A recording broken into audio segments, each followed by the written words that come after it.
Bonjour à tous, j'espère que vous allez bien. Bienvenue dans ce nouvel épisode de Day Trading Roadmap. Les plans du jour sur les indices DAX, DO et Nasdaq. Et on commence par le DAX, on est en daily sur un graphique journalier avec un DAX qui est toujours en tendance haussière de fond, mais dans un range qu'on voit bien en 4 heures. Un petit range qui fait son job. Alors, je vais supprimer mes petits tracés, voilà, hop, hop, et hop. Un petit range qui fait son job ici entre la borne basse 15 830, la borne haute 16 060. Ça ne passe pas du côté du range sur le DAX qui est complètement PLS bloqué à l'intérieur. En une heure, on voit une tentative de sortie par le haut de ce range magnifique. Mais bon, ça donne pas forcément envie d'acheter tout de suite. Et shorter la tendance de fond haussière, je suis pas forcément très chaud. J'ai quand même un petit plan, j'ai mis plan safe. Il n'y a pas vraiment de plan safe dans le sens où on n'a pas envie d'acheter là, si proche du haut de range, et on n'a pas envie de shorter ça parce qu'il n'y a pas de signal. On verra si on a un signal fort peut-être sur une unité de temps un petit peu plus court terme sur le haut de range, pourquoi pas. Si on a une fausse sortie par le haut par exemple pour aller chercher le bas, on ne sait jamais. Et j'avais mis un achat couillu autour des 61,8 du rebond sur les plus bas d'hier. On verra ce qui peut se passer. On prend un petit 61,8 de Fibo. Et on a un petit FVG d'ailleurs ici, qui est intéressant. Bon, c'est un peu tiré par les cheveux. C'est pour avoir un plan un peu plus fun, de surveiller cette zone qui a quand même été travaillée un petit peu si on la prolonge. Vous voyez, le FVG, il a été une fois support, deux fois support, trois fois support. Ça a été cassé, on réintègre. Bon voilà, peut-être un plan un peu plus agressif, c'est d'essayer de trouver un achat sur 950. C'est vraiment très agressif. Sinon, un peu plus safe, c'est de surveiller la borne haute et la borne basse de ce joli range.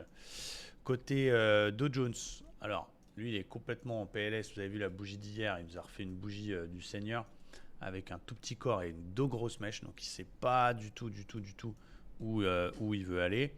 Donc, il est bloqué complètement dans les moyennes mobiles.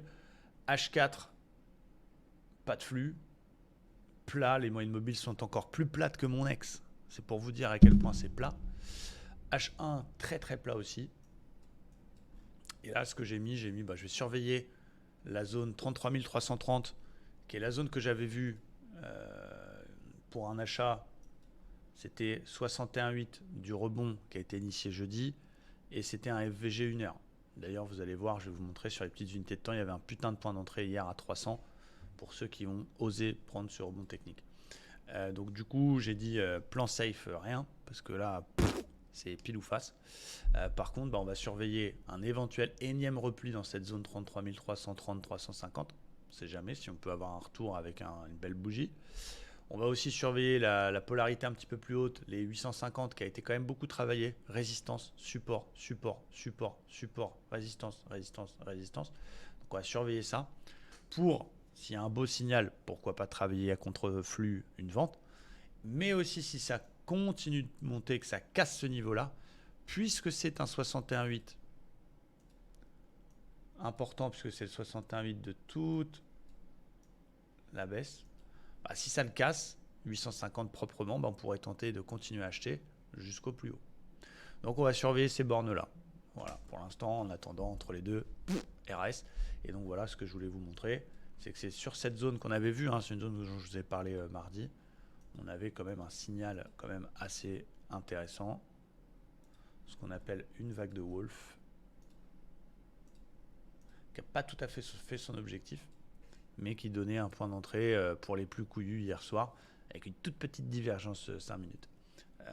Voilà, bon, c'était agressif, on va pas se mentir, parce qu'il fallait avoir des couilles de payer là, dans la baisse d'hier. Il fallait dire, ok, j'y vais, je prends la Wolf, allez, ça va marcher, let's go. C'était couillu. Allons voir maintenant notre ami le Nasdaq, qui est un peu plus propre, je trouve quand même le Nasdaq. En hebdo, il est quand même assez haussier, il est plutôt bien propre, j'aime bien. La tendance, elle est propre, je trouve. Vraiment, les bougies sont petites, mais il est au-dessus des moyennes mobiles. Il est dans un beau biseau, relativement intéressant. Nouveau plus haut, pas mal. On a même une petite tasse avec anse, pour ceux qui aiment cette figure, en 4 heures ici, tasse avec anse, donc une figure de continuation. Donc naturellement, même si on est dans le monde des bisounours, parce que c'est jamais aussi propre que ça, mais si on a un petit pullback dans la zone ici, polarité, résistance qui deviendrait support vers les 350, eh bien c'est un niveau que je peux travailler à l'achat cet après-midi. Et un petit peu plus bas, on voit qu'on est en train de construire un petit support en prenant, alors il est en 4 heures, mais en prenant tous les plus bas ici, qui est aussi le plus bas d'hier, sur lequel il y avait aussi une wolf. Si on vient rechercher la zone 220, je peux tenter, évidemment à condition d'avoir un signal du seigneur, type bulle, etc., etc. Donc plutôt des achats pour l'instant sur le Nasdaq. Tant qu'il monte, tasse avec anse, on surveille le repli sur les 350 et un repli peut-être un peu plus important sur les 230, 220.